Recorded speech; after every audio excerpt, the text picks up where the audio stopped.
What is the real reason behind the killing of 64-year-old Raleigh Brown, also known as Boy by the Chaguanas police? Was he targeted due to his multi-million-dollar property? The police claim that Boy was under investigation for conspiracy to commit murder and that he fired a gun at them. However, this narrative raises suspicions of deception and possibly murder for hire and police corruption. This information is based on a story published by Newsday. As you listen to this account, please pay close attention to the underlying details. If the Police Complaint Authority and the Professional Standards Bureau have not initiated an investigation into Raleigh Brown's killing by the police as a potential homicide, it would be a shame and an injustice to Raleigh and his family. The family of 64-year-old Chaguanas farmer Raleigh Brown, also known as Boy, is demanding answers after he was fatally shot by police who were investigating conspiracy to murder early on May 23rd.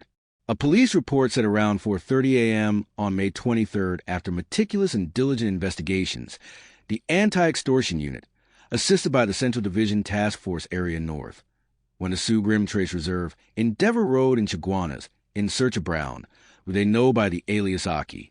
When the police arrived, they announced themselves. Police said Brown then pulled out a gun and shot at them.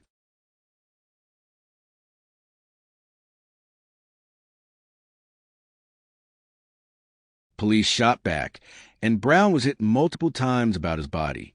They took him to the Chaguanas Health Facility, where he died on arrival. Other police secured the scene. Crime scene officers seized various things of evidential value, including a brown and black shotgun. No police were injured during the operation, and investigations by the Anti-Extortion Unit were still ongoing. The police report also said the reported conspiracy to murder took place on April 10th in the Chaguanas Police District. Newsday visited Brown's family in Chaguanas on May 24th, who were still in disbelief and grieving his death. They spoke on the condition of anonymity, fearing police backlash. Boy had his moods. He had his happy time. He had the time where he'll quarrel, like any other person. She said she spoke to Brown hours before he was killed. Asked if Brown had a criminal history, she said the only thing he probably had was a restraining order from his ex-wife. Any matter other than family matters, I do not know of. The family said through the grief, the police have given him a runaround thus far. We hitting dead ends everywhere we go. It is just answers we want. What went on? Why police killed Boy?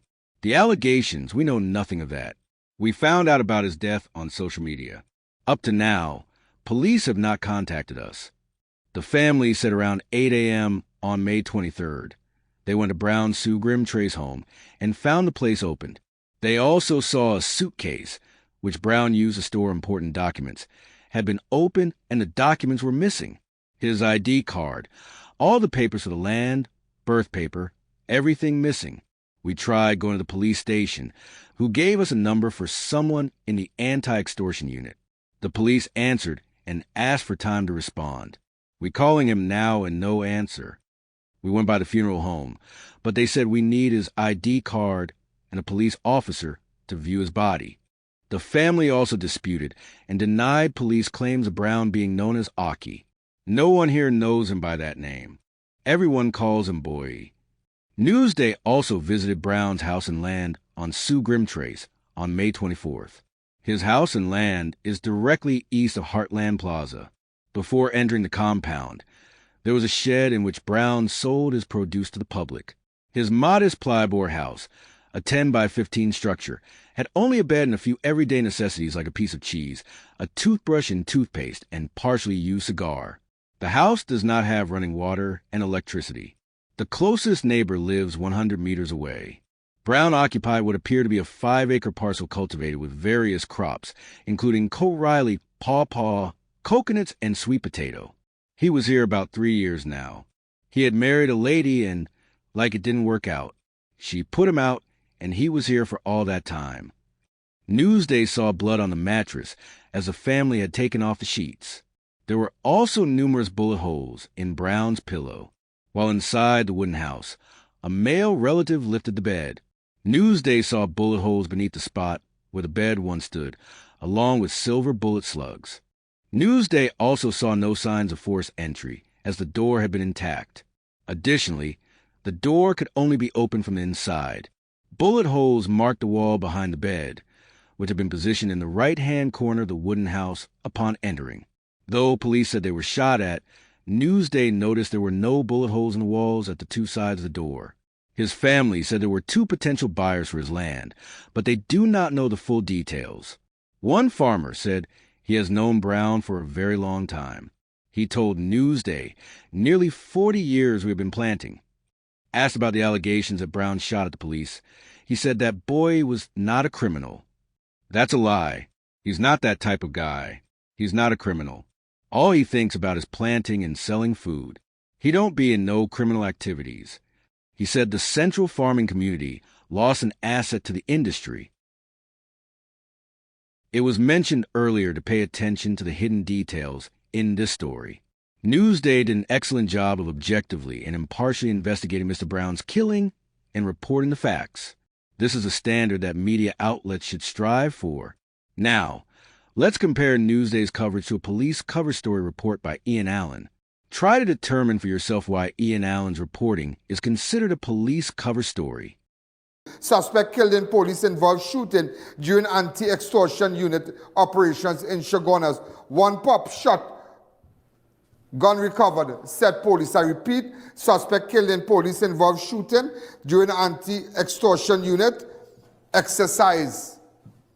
A man identified as Raleigh Brown was fatally shot during an early morning police operation conducted by the anti-extortion unit in Chaguanas on Friday, May the 23rd. According to reports, around 4:30 a.m., officers attached to the anti-extortion unit while on operation duty in a marked police vehicle proceeded to the residence along Sogrim Trace, reserve off Endeavour Road. The operation was part of an ongoing investigation to report of conspiracy to commit murder, with Brown identified as the prime suspect.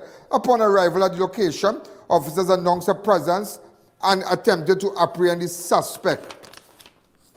However, the suspect reportedly opened fire on the approaching officers, who returned fire. The suspect was struck during the exchange and was immediately transported to the Chaguanas Health Facility for emergency treatment, where he succumbed to his injuries. A firearm was recovered at the scene. Investigations have since cordoned off the area.